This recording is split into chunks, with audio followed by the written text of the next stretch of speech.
Hello everyone. आप सब लोगों का स्वागत है। तो हमने हमारी लास्ट क्लास में लैग्रांज मेथड के बारे में बात करी थी। उसके अंदर हमने देखा था कि जो हमारे पास में गिवन गॉसियन डिफरेंशियल इक्वेशन है, इसकी हम सबसे पहले ऑक्सिलरी इक्वेशन फाइंड करते हैं। D x by p equals to d y by q equals to d z by r. जो ये इक्वेशन है कुछ इस टाइप की दिखती है। ये हमारे पास में पहला टर्म है, दूसरा टर्म और तीसरा टर्म।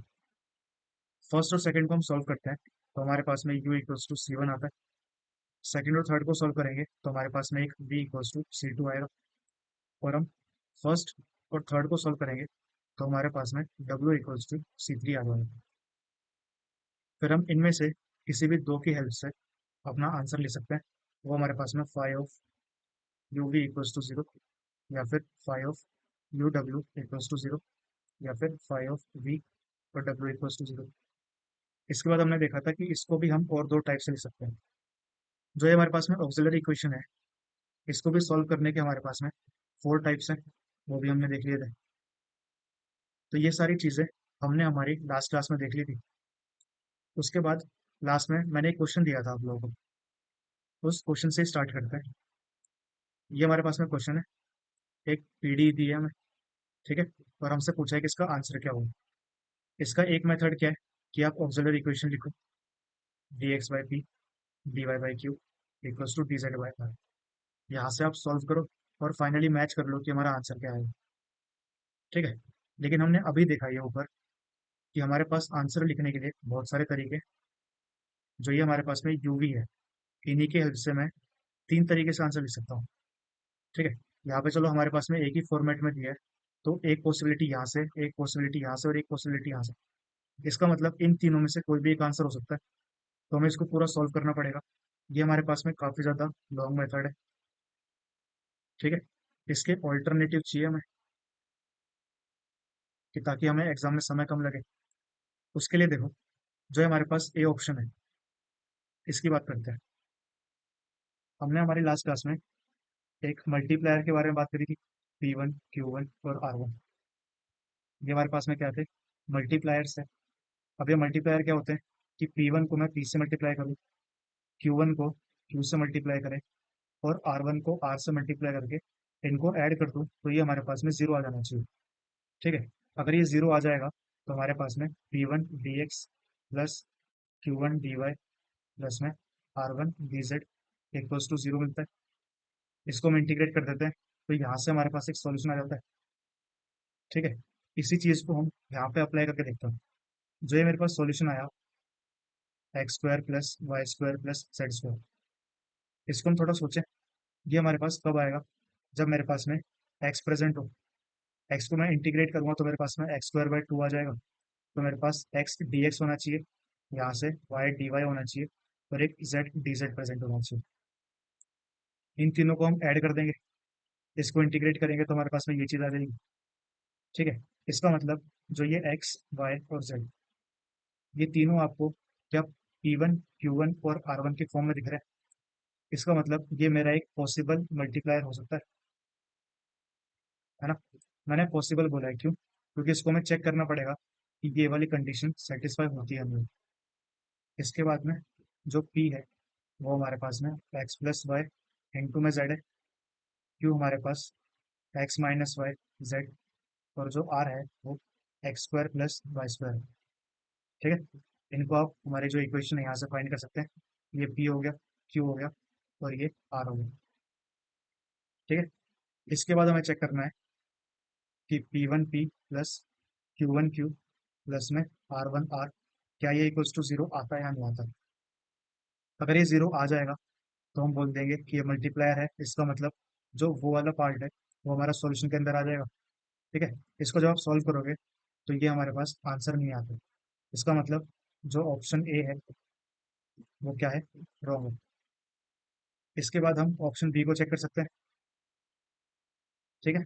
जब आप लोग ऑप्शन बी को चेक करोगे तो वो सही हो जाएगा। इसके बाद ऑप्शन सी और जो ऑप्शन डी है ये भी गलत हो जाएंगे, ठीक है। अगर ये तीन नंबर के पार्ट में आता है तो हमारा एक आंसर आती है, काम चल गया, ठीक है। लेकिन अगर ये 4.75 मार्क्स में आएगा तो आपको सारे ऑप्शन चेक करने पड़ेंगे।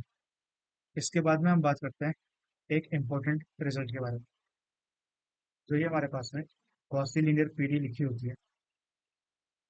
इसके बारे में बात करते हैं। अब देखो, आर को मैं लेफ्ट हैंड साइड लेके आ जाऊँ तो हमारे पास में p small p q into में स्मॉल क्यू और minus r equals to zero लिखा है।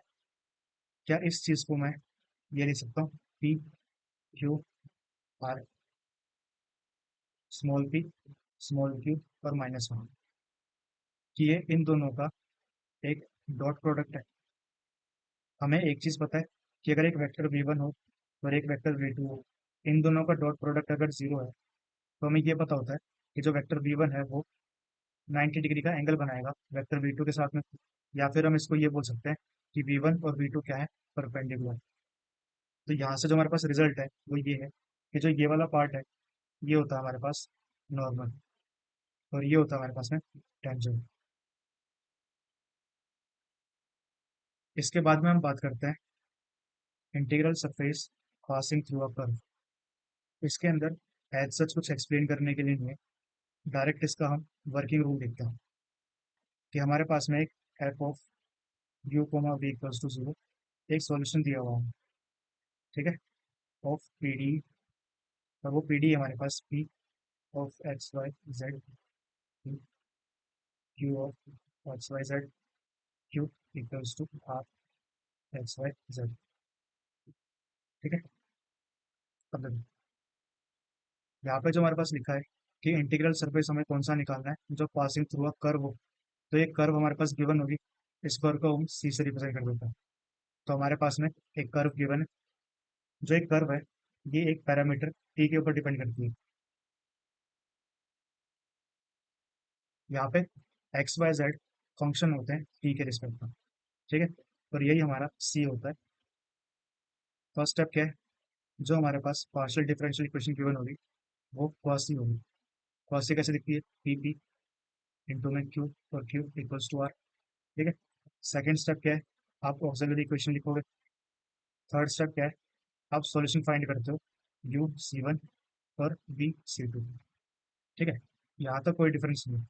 इसके बाद में आता है हमारे पास जो ये हमारे पास में पैरामीटर गिवन है एक्स वाई जेड फंक्शन किसके हैं, टी के। तो आप इनको उठा के यहाँ पे सब्सिट्यूट करोगे, ठीक है। तो हमारे पास यू फंक्शन आ जाएगा x of t y of t और z of t equals to c one. वैसे ही वी निकाल लेंगे, x of t y of t और z of t equals to c two. इसके बाद में हमें एलिमिनेट करना है टी को, ठीक है। जो हमारे पास दो इक्वेशन बन गई है, इसको इक्वेशन टू और थ्री नाम दे देते हैं, ठीक है। तो आप एलिमिनेट करोगे टी को from equation two and three. ये होने के बाद हमारे पास एक रिलेशन बन जाएगा सी वन और सी टू के अंदर, ठीक है। जो ये रिलेशन आया है इसके अंदर आप वापस से वैल्यूज को सब्स्टिट्यूट कर दोगे। कौन सी, जो सी वन की वैल्यू हमने पहले निकाल रखी है। सी वन की वैल्यू क्या थी, यू थी, और सी टू की वैल्यू क्या है, वी है। आप इसको सब्स्टिट्यूट करोगे तो हमें मिलेगा g of u v equals to zero. जो ये हमारे पास में फाइनल रिलेशन आएगा, यही होता है हमारे पास में इंटीग्रल सरफेस, ठीक है। ये हमारे पास में क्वेश्चन है, एक डिफरेंशियल इक्वेशन दे दी और एक हमारे पास में स्ट्रेट लाइन के बाद, ठीक। हमें इसका इंटीग्रल सरफेस फाइंड करना है। तो अभी देखो मैंने क्या बताया था कि इंटीग्रल सरफेस हम किसी जो कर्व है उसके रिस्पेक्ट में निकालते हैं। यहाँ पे हमारे पास कर्व क्या है, एक स्ट्रेट लाइन। लेकिन अभी आप पूछोगे कि सर जो हमारे पास कर्व है वो तो किसी एक पैरामीटर टी के अंदर होती थी। यहाँ पे तो हमारे पास में इक्वेशन दी है एक्स और वाई के अंदर। तो हमारे पास में इस तरीके से भी जो पैरामीटर है वो दिया जा सकता है कि आपको डायरेक्टली नहीं दिया जाएगा, आपको खुद सॉल्व करना पड़ेगा इसे, ठीक है। अब वो कैसे होगा, अब देखो, यहाँ पे मैं एक्स को टी अज्यूम कर सकता हूँ, ठीक है। तो हमारे पास में वाई कितना आ जाएगा, यहाँ से वाई आ जाएगा माइनस एक्स। इसका मतलब वाई कितना आ गया, माइनस टी। और जो जेड है ये हमारे पास में वन दिया। इसका मतलब जो पैरामीटर है वो टी कोमा माइनस टी और वन, ये हमारे पास में पैरामीटर के वन, ठीक। सबसे पहले ऑक्सिलरी इक्वेशन लिखते हैं d x upon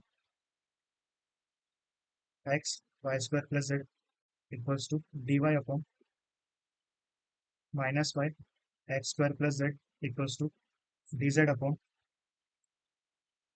x square minus y square into में जेड, ठीक है। अब देखो, मल्टीप्लायर्स लेते हैं क्योंकि ऐसे हमें कुछ सॉल्व करने के लिए दिख नहीं रहा।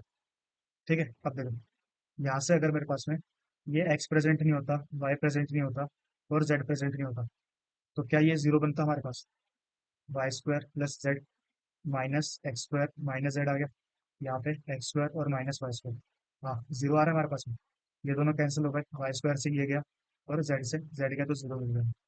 ठीक है, अब इनको हटाने के लिए हमें क्या करना पड़ेगा? वन बाय जेड से मल्टीप्लाई, तो one by z d x plus one by y d y और प्लस में one by z d z. नीचे हमें जीरो मिल रहा है, तो ये हमारे पास में कांस्टेंट के इक्वल आ जाएगा। इंटीग्रेट करेंगे तो l n x plus l n y plus में l n z equals to c one मिल गया। ठीक है, यहाँ से हमारे पास में x Y z equals to c one आ रहा है। इसके बाद देखो, जो हमारे पास दूसरा मल्टीप्लायर है वो मैं एक्स वाई और माइनस वन ले सकता हूँ। आप जब ये मल्टीप्लायर लोगे तो भी हमें नीचे जीरो ही मिलेगा। ठीक है, तो हमारे पास x d x plus y d y और माइनस डी जेड आ जाएगा। इसको इंटीग्रेट कर देंगे तो x square by two plus y square by two और माइनस जेड इक्वल्स टू एक दूसरा कॉन्स्टेंट, टू से मल्टीप्लाई कर दो, x square plus y square minus two z equals to c two आ गया। तो हमारे पास में यू भी आ चुका है और वी भी आ चुका है। इसके बाद हम क्या करते हैं, यू को चेंज करते हैं जो हमारे पास पैरामीटर गिवन थे उसके रिस्पेक्ट में। ठीक है, तो यू क्या है, x Y z equals to c one, ये मल्टीप्लाई होगा तो हमारे पास में minus t square equals to c one आ जाएगा। यही पैरामीटर यहाँ पे भी सब्सिट्यूट करते हैं, तो हमारे पास में t square plus t square और माइनस में two equals to c two आ गया। ये हो जाएगा two t square minus two equals to c two. ठीक है, इसके बाद का स्टेप, हमें टी को एलिमिनेट करना है, तो यहाँ से मैं टी स्क्वायर की वैल्यू निकाल सकता हूँ माइनस सी वन। इसको यहाँ पे सब्सिट्यूट कर देंगे तो minus two c one minus two equals to c two आ जाएगा। ठीक है, इसको वहां ले जाते हैं तो हमारे पास में c two plus two c one equals to minus two आ गया। ठीक, इसके बाद का step c two plus two c one equals to minus two. इसके बाद हम जो इनकी वैल्यूज है उसको वापस रख देते हैं, तो हमारे पास में सी टू कितना था, x square plus y square minus में टू जेड और प्लस में two into x Y z equals to minus two. इसको वहां ले आते हैं तो x square plus y square minus में two z plus two x Y z और plus two equals to zero. ये हमारे पास में क्या आ गया, इंटीरियर सरफेस आ गया।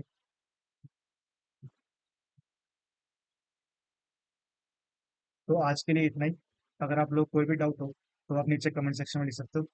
इस लेक्चर की जो पीडीएफ है वो आप लोगों को जो मेरा टेलीग्राम ग्रुप है उसके ऊपर मिल जाएगी और इसका लिंक डिस्क्रिप्शन के अंदर है। ठीक है, तो thank you so much and have a nice day.